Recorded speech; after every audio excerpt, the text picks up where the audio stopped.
E assim eu acredito que esse é o meu ministério aqui no Brasil. Ele é uma influência para muitas pessoas da minha geração e de uma ou duas gerações anteriores, né? Porque eles olham, eu sempre fiz muitos eventos, conferências, né? Escolas, sempre gostei muito de fazer isso. Então, eu fazia uma conferência aqui em Joinville, por exemplo, que a primeira vez que o pastor Tiago Brunet, por exemplo, falou numa conferência foi nessa. Faltou um pregador, eu dei 20 minutos para ele falar e ele lançou aí também o livro dele, Rumo ao Lugar Desejado. Sim, eu conheço, eu tenho o PDF desse livro. Ok, então, eu no primeiro até fiz um endosso, o Augusto Cury prefaciou e eu e alguns outros pastores fizemos o endosso no primeiro livro dele. E hoje o Tiago tem conferências, ele tem escolas online também, eu também tenho escola online, eu acho que eu fui um dos primeiros pastores no Brasil a ter uma escola online, a minha escola online é bem antiga. Na pandemia, essa escola cresceu muito, porque as pessoas passaram a ter tempo para estudar, e aí foi se desenvolvendo. A igreja nasceu faz só 3 anos e meio, vai para 4 anos. E aí chegou a Balneário Camboriú. A igreja então, é algo bem recente. A base foi o ensino. Sempre foi o ensino. Eu tive 2 escolas, o RISA, uma escola eu vendi, era uma escola de formação curricular, né, reconhecida pelo MEC, aí eu vendi para uma universidade, e fiquei com a Escola do Reino, que era uma coisa ministerial, porque eu queria uma coisa ministerial, não queria nada de MEC, nada dessas coisas, entendeu? Mas eu queria ensinar as pessoas praticamente, as pessoas que já têm ministério, a ensinar de forma prática a Bíblia.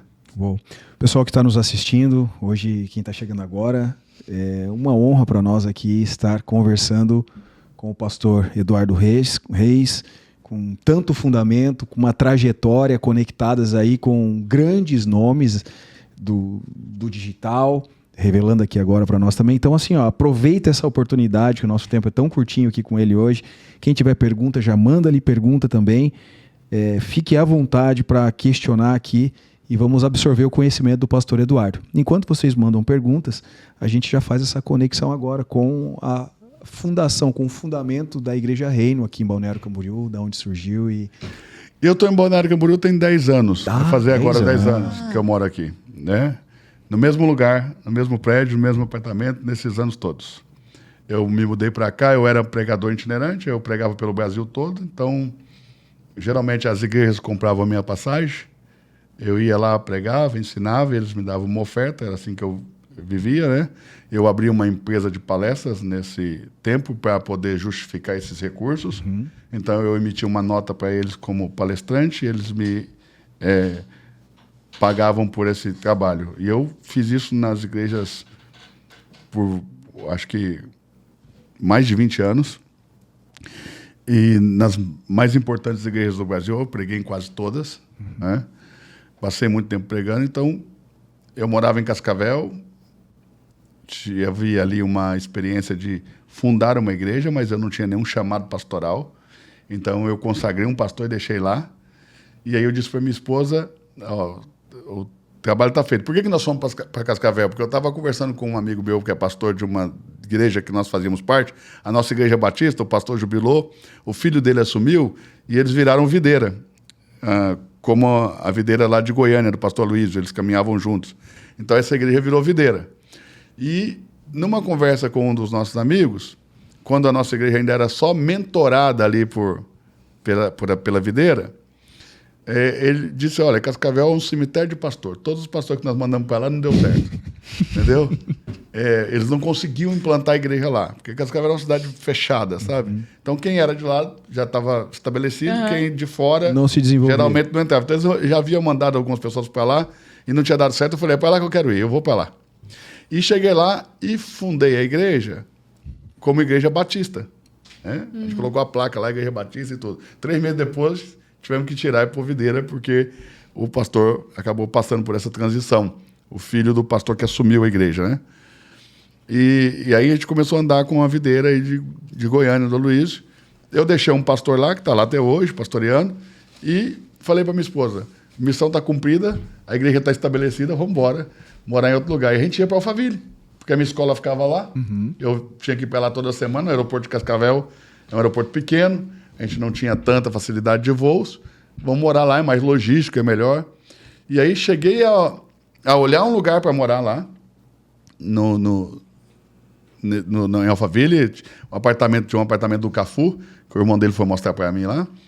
Nesse dia, o Thiago Bonito estava dando um curso de coach lá na igreja do pastor Jairinho, da pastora Cassiane, e eu chamei a esposa dele e falei, vamos ver comigo o apartamento, que o Thiago morava no Rio, que o rapaz vai me mostrar. Então, nós fomos ver o apartamento, ele mostrou para mim, mostrou para eles mudaram para lá, e eu e Priscila ficamos o seguinte, pensando o seguinte, nós vamos para Alphaville ou vamos para Balneário Camboriú? A gente queria vir para Balneário Camboriú só pela qualidade de vida, né? Porque Alphaville eu falei, não, vamos ficar ilhado ali. Aí, como esse apartamento serviu para o Thiago e para a esposa dele, eu falei para ele, vamos para Balneário. Acho que eles ficam lá, a gente vai para Balneário. É um sinal aí para a gente descer. Sinal, eu recebi como um sinal. E a gente acabou vindo para Balneário. Eu vim para Balneário e fiquei procurando aqui um lugar para morar. Então, um pastor, meu amigo aqui, me indicou uma pessoa, um corretor, que me indicou esse lugar que eu moro hoje e moro lá até agora. Então, já vai para 10 anos. Nós estamos há 9 anos aqui, vai fazer 10 anos. E, na pandemia, eu recebi esse chamado, estava dando uma aula online para os meus alunos, recebi esse chamado pastoral mais forte, mais intenso. O Senhor veio trabalhando comigo nos últimos 4 anos antes desse dia, mas eu sempre resistente, porque toda vez que eu ia falar com a minha esposa de igreja, ela falava, não, tá doido, isso é uma responsabilidade muito grande, não quero isso para nós não, nós temos outra vida, não quero isso não. E aí eu disse para o Senhor, eu falei, olha, se o Senhor realmente quiser que eu seja um pastor de uma igreja, o Senhor vai ter que colocar isso no coração da minha esposa. Como que eu vou pastorear uma igreja se a minha esposa não está de acordo, né? Apoio da companhia. Esqueci disso, entendeu? Eu estava lá dando uma aula, o Espírito Santo falou comigo, vai nascer a igreja. Eu falei, pandemia, todo mundo fechando. E isso foi tão forte que eu estava ao vivo, conversando com o Espírito Santo e falei em voz alta, os alunos ouviram. Aí eu falei, gente, vocês esperam aí que eu preciso ali falar com a minha esposa. Rapidinho. Deixei os alunos lá no Zoom e fui na sala contar para minha esposa. Quando eu cheguei na sala, ela falou assim, não fala nada, deixa eu te contar uma coisa. Eu tive um sonho que eu estava grávida, mas nós tínhamos acabado de ter nosso primeiro filho, o Lourenço, tem 5 anos. Mas Deus falou para mim que não era mais um filho, era a igreja. E que a igreja ia nascer, que nós vamos ser pastores. E ela começou a chorar. Entende? E eu falei, agora sim, né? Porque Deus falou com ela sobre isso. E aí eu falei, mas vamos ali para você contar para os alunos, que eu tinha contado para os alunos. Não deu tempo nem de você contar para ela, Deus já tinha revelado isso para ela também. Exato. E aí ela tinha tido o sonho, só que ela foi me contar na hora que eu fui lá falar com ela. Aí eu levei ela na frente dos alunos, ela contou para os alunos, aí a gente chorou ali. E os alunos fizeram uma festa. E aí eles mandaram uma oferta para eu alugar o lugar, porque e eu não tinha nem ideia de onde eu ia alugar. Estava tudo fechando, o governador mandou fechar tudo. Sim. Aí eu aluguei um prédio que ficou 3 meses fechado, que é o pé da Peru, porque a gente não podia fazer nada.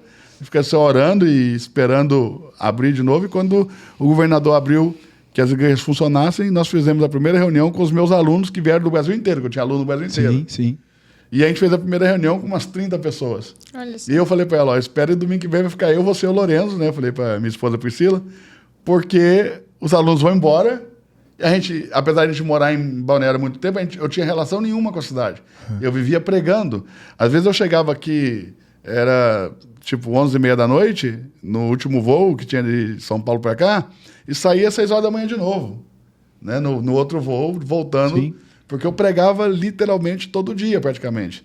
Então eu vinha em casa muito rápido e voltava só para falar que eu tinha casa, tinha esposa, porque eu vivia no avião.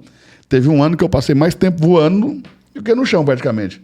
E isso me deu uma estafa, eu tive crises de pânico com o aeroporto. Foi um negócio bem intenso. E eu estava vivendo esse momento de não querer mais pregar, de estar afastado de tudo. Vivi uma história também financeira muito dolorida, eu tive uma quebra financeira, né? Nesse período, fiquei com uma dívida enorme. Foi um negócio assim, o caos do caos do caos, e tudo isso porque eu jamais seria um pastor de igreja. Eu sempre bati no peito e falei, eu nunca quero isso para minha vida. E Deus foi me processando de alguma maneira para me levar até esse lugar onde eu ia me render. Entende? Entendi. E eu entendi que todas essas dores, todas essas dificuldades, toda essa experiência, é longa, que tem muita coisa para contar. Estou tentando Foi uma preparação. falar da forma mais resumida possível, mas eu entendo que Deus me levou para um lugar de rendição, onde eu falei, olha, eu me rendo, o que o senhor quiser eu vou fazer, você quer que eu seja pastor, então eu vou ser pastor, e é isso mesmo. E aí, então, começou tudo a reviravolta, dar a volta de novo por cima, as coisas começaram a dar certo, as coisas começaram a acontecer. E na semana seguinte, eu falei para ela, vamos ficar sozinhos, porque nós não temos relacionamento nenhum com a cidade, apesar de a gente morar aqui já há 6 anos, eu não me relacionava com a cidade, Priscila tampouco, ficava ali só na região, perto da minha casa tem muita coisa ali, né? Eu moro perto do PZ, do São Miguel, então a gente literalmente vivia em 5 quadras, entorno. Entendeu? Ou seja, era 5 quadras para tudo, raramente a gente saía daquele pedacinho ali. Então eu não tinha mesmo relacionamento na cidade. Falei, vai ficar só a gente. E no domingo seguinte, para nossa surpresa, encheu. No primeiro culto. Deu mais umas 30, no segundo. Deu mais umas 30 e poucas pessoas lá, porque eu já tinha pregado aqui em Balneário, eu preguei várias vezes aqui, numa igreja aqui na Embaixada do Reino, Pastor Maico. Eu tinha pregado várias vezes ali. E as pessoas que me conheceram ali, porque já tinha uns 3 ou 4 anos que eu não pregava lá, mas as pessoas que me conheceram viram no meu Instagram que eu tinha começado uma igreja e foram lá ver, porque estavam já sem igreja, muitos nem faziam mais parte da Embaixada. Foram lá assistir e ficaram. E gostaram e ficaram. E nesses 3 anos, foi assim, uma pessoa foi falando para outra, uma pessoa foi falando para outra. Boca a boca. Exato, nós não fizemos nunca um evangelismo, você acredita? E hoje nós recebemos uma média de 2.500 pessoas lá por semana.